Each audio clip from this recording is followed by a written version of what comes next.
Thank you for joining me on my YouTube channel. I'm Sheila Arrington, and today we are going to discuss 4 questions you need to ask that will lead you to your purpose, your distinctive purpose. And by the way, if you have not already, please press those subscribe and notification buttons.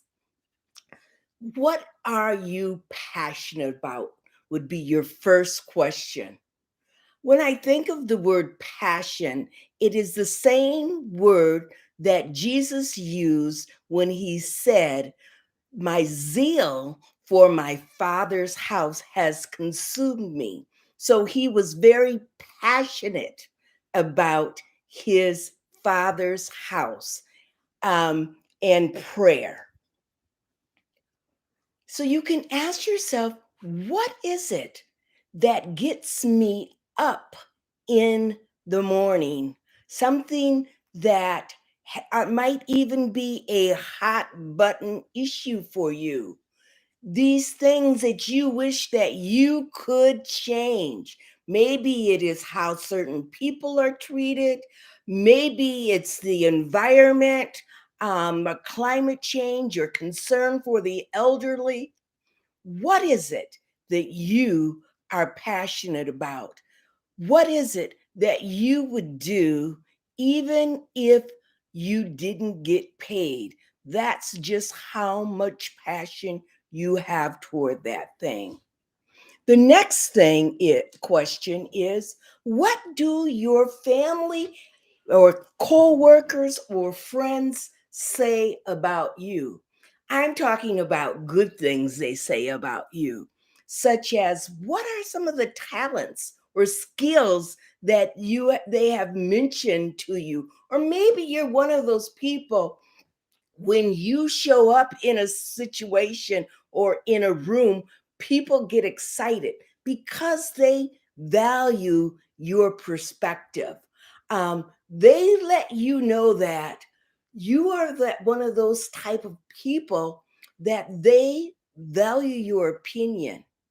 Maybe they value your opinion around decorating or the clothing or what someone else has a problem. You might be one of the first people that they will seek out because they believe and know that you would give them nuggets of wisdom.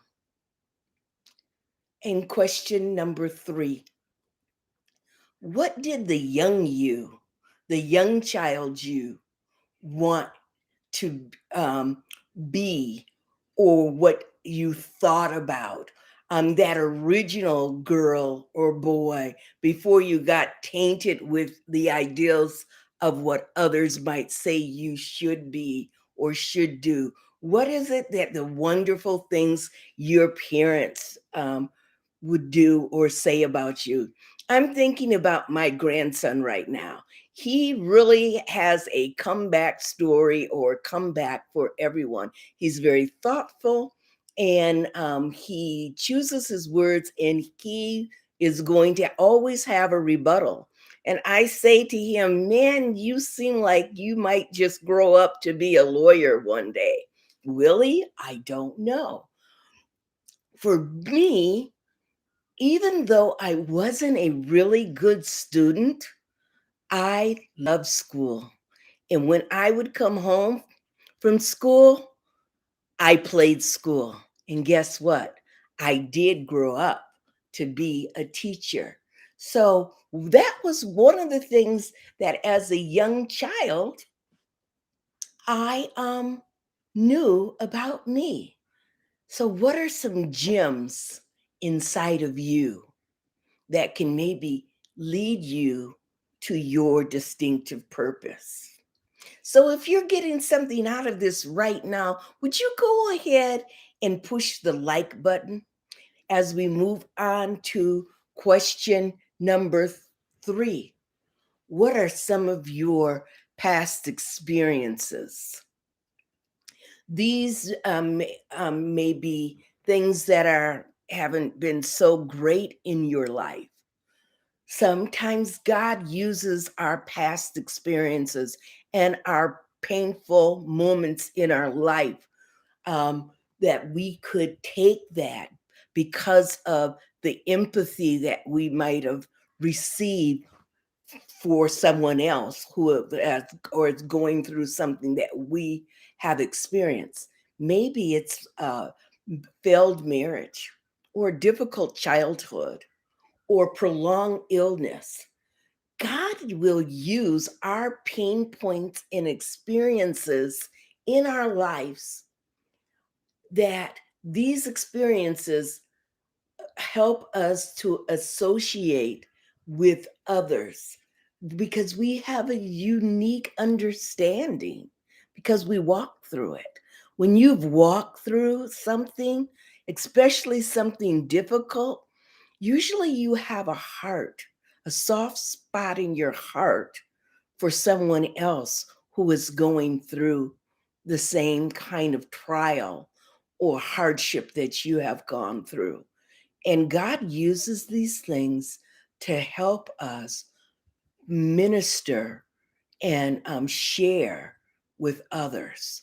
So you can always look over your life.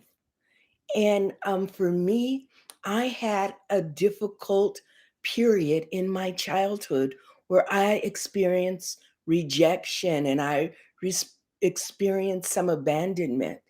My heart goes out when I see people who have gone through some of those same circumstances. And now I can minister to them because I get it. I understand. And the things as God has taught me how to deal with it, and how to come, be healed of those common heart wounds, as I call them. I can now take that and share it with others. We all have some pains and hardship in our life circumstances that we can think about, learn more about how we can help someone else through. Now, the last one, number 4. What relationships are you cultivating? God may use a relationship such as a mentor or a coach or a teacher who will kind of share some of those relationships that we call, they're kind of like God breathed relationships, that God, have you ever heard of divine appointments or divine connections? That these are relationships that we know that God has brought these people into our lives, these relationships into our life. They may be for a long season. Maybe they might just be for a short season. Maybe there's someone who was a gatekeeper over a situation that you needed to get through. God sent that person in your life, that that door would be open for you. These are very vital relationships that help us as we walk through our purpose. These relationships can be absolutely life changing.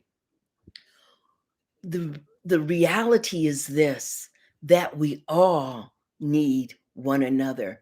None of us, not any of us, we're called to walk this journey alone.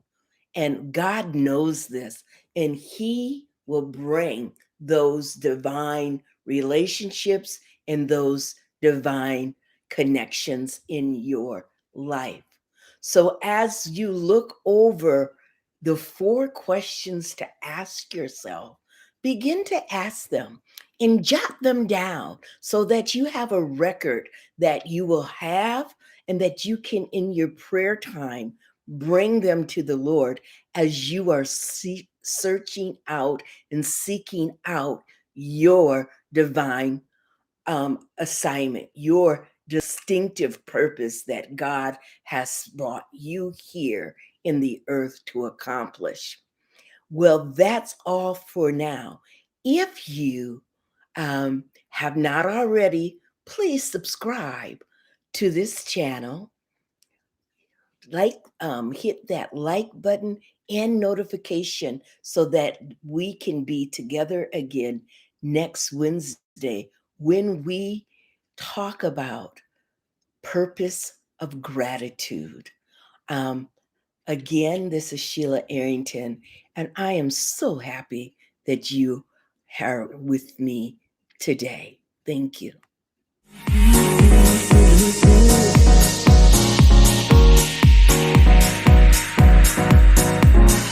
Telling me to dance, taking a chance.